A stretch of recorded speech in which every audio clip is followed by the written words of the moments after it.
Hello and welcome back to another episode of Nick Tiffany's Movie Reviews in the podcast form. Today we bring you Marvel's latest, the third in the trilogy of the Guardians of the Galaxy Volume 3, directed and written by James Gunn, satisfying his possibly last film with Marvel before he heads over to DC.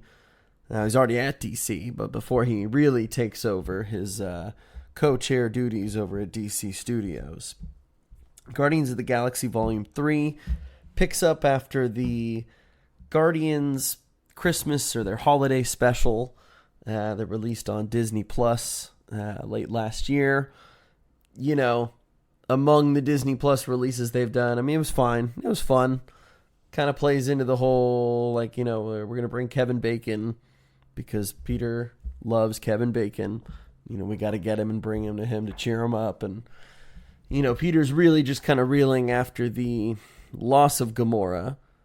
You know, not necessarily that she's gone forever, because after the events of Avengers Endgame, she's brought back, but she doesn't remember anybody. She doesn't remember the Guardians. She doesn't remember her time with Peter. And so he's kind of just dove into a deep depression because of this. They've been repopulating and kind of retinkering the planet of nowhere, which is kind of where the Guardians are based now. So we pick up, Peter's kind of in shambles. Rocket is clearly kind of reliving some of his past trauma, and he gets injured pretty early on in the movie, which kind of sets up what the whole film is about.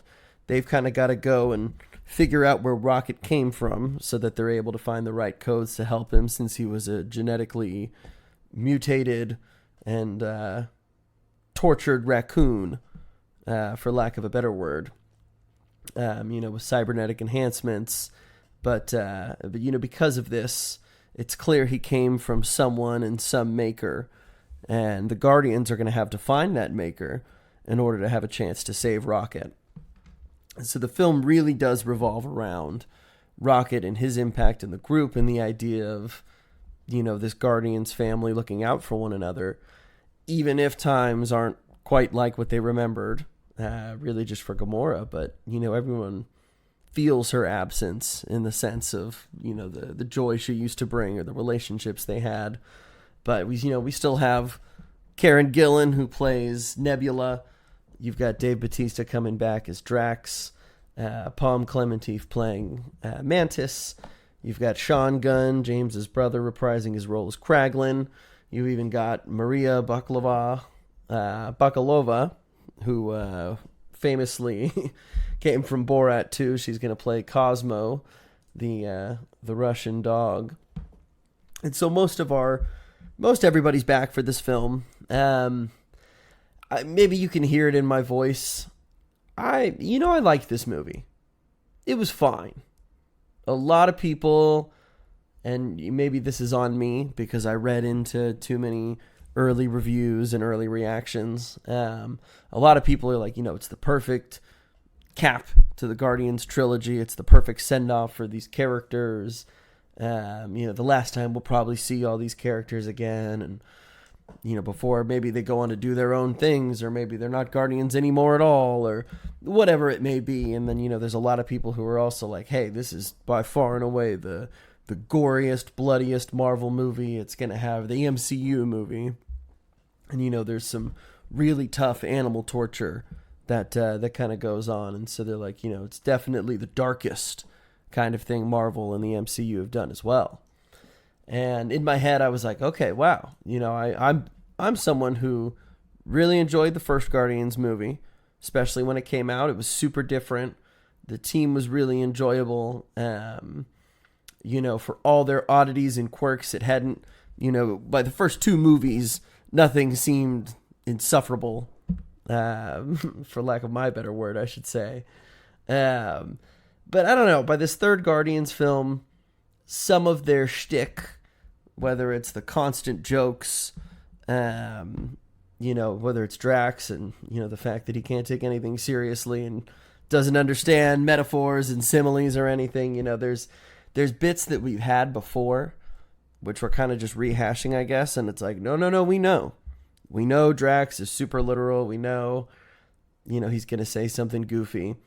And then you've got moments where there's real, genuine emotion happening, and there's a really rousing speech, or there's something that's kind of touching and digging into the core of some of these characters' hearts and their minds.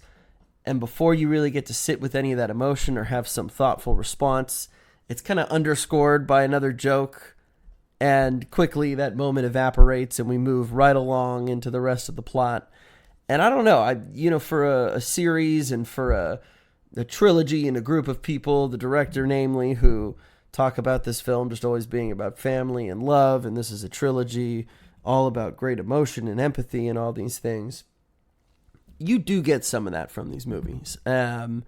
Guardians 2, I think, for me, is the standout. I'm probably 2, 1, 3 in terms of my personal enjoyment. But what I think worked so well for the second film is it was far less of an action film than it was a focus both on Star-Lord and his own relationship with his father. You've got Nebula and Gamora kind of figuring their own sisterhood and rivalry out based on what Thanos had kind of pitted them against each other. You've also got Drax and Mantis really sharing some special moments. And I don't know, this time around, the Drax and Mantis stuff, some of it was like oddly mean. Like Mantis is always falling or being thrown around in like oddly horrific ways in the movie. Like everyone else lands, maybe not comfortably, but Mantis, she'll land on her neck before she falls, or, she'll land head first and tumble over, and everyone else kind of gets a softer landing, maybe on their butt or their back. Drax obviously isn't always,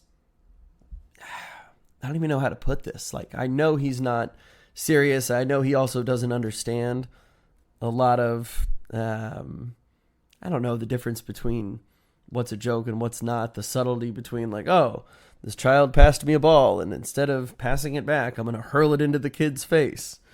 Just weird. Like Drax has just a few weird moments where I'm like, you might have killed that guy. Like, and you're laughing, and this movie can't make heads or tails of whether it wants to like really embrace the love and embrace the fact that, hey, we need to lead with empathy. We need to lead with kindness, because that's what Guardians are. But we're going to go kill a bunch of these people real quick, or we're really just not going to care about what happens to these people in the wake of this destruction.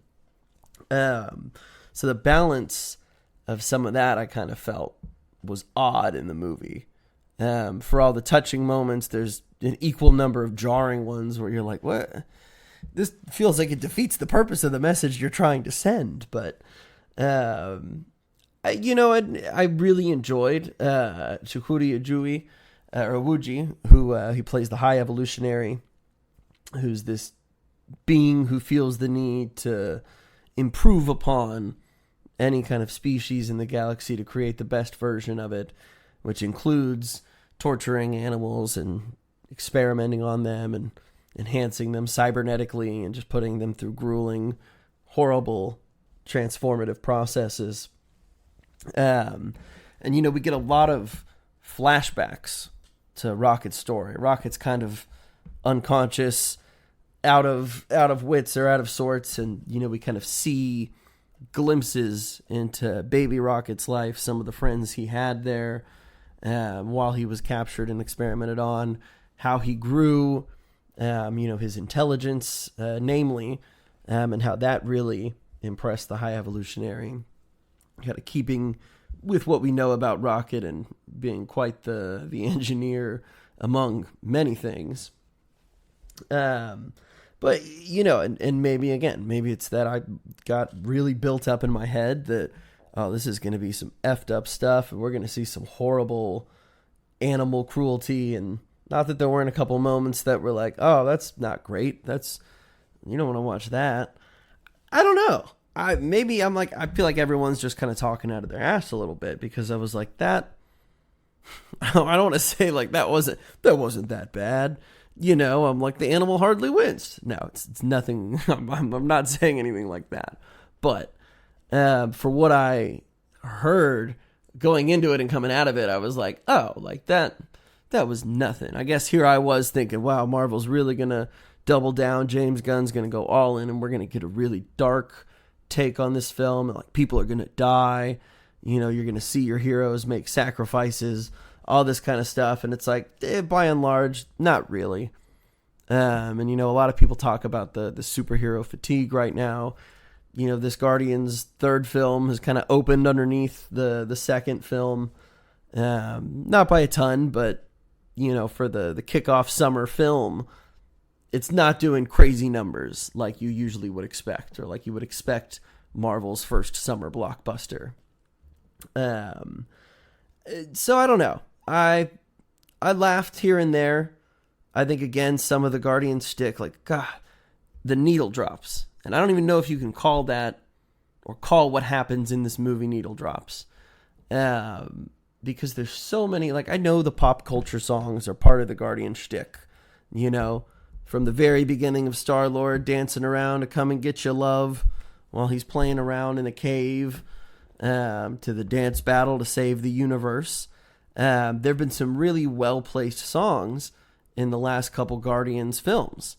And then, you know, in the Christmas special, they're like, what if we made our own original music? And whatever, you know, I don't want to call it an excuse for everyone just to get together and paid and have a good time. But I'm like, you know, the Guardians special really didn't do a ton for me, at least. I mean, it was fine. It was passable. It was just something to tide you over. Just scraps from Disney, while they invest their money in making 1 billion more Star Wars and Marvel shows.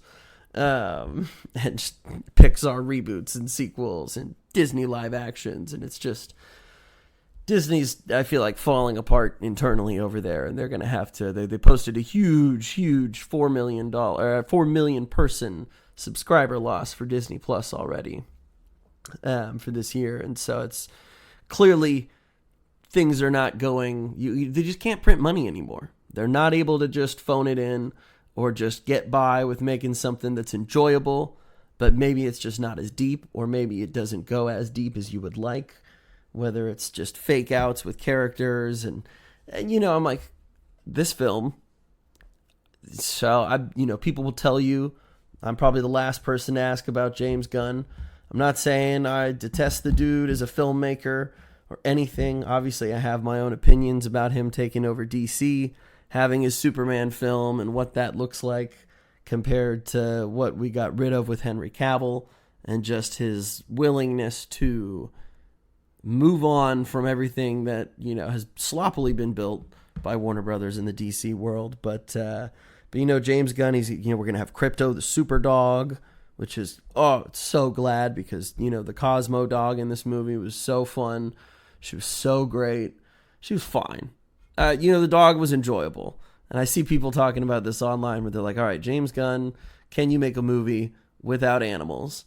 You know, this cute, ugly, it's just so cute and fuzzy and fun. And, you know, like, we really loved the movie because it was just, it was just so enjoyable. The animal was so cute.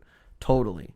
But I'm like, I need some depth for some of these characters. I feel like for what should be a conclusion for the Guardians, we really, in a lot of ways, didn't get the, quote, closure that I thought we would, or that people have been saying we're getting.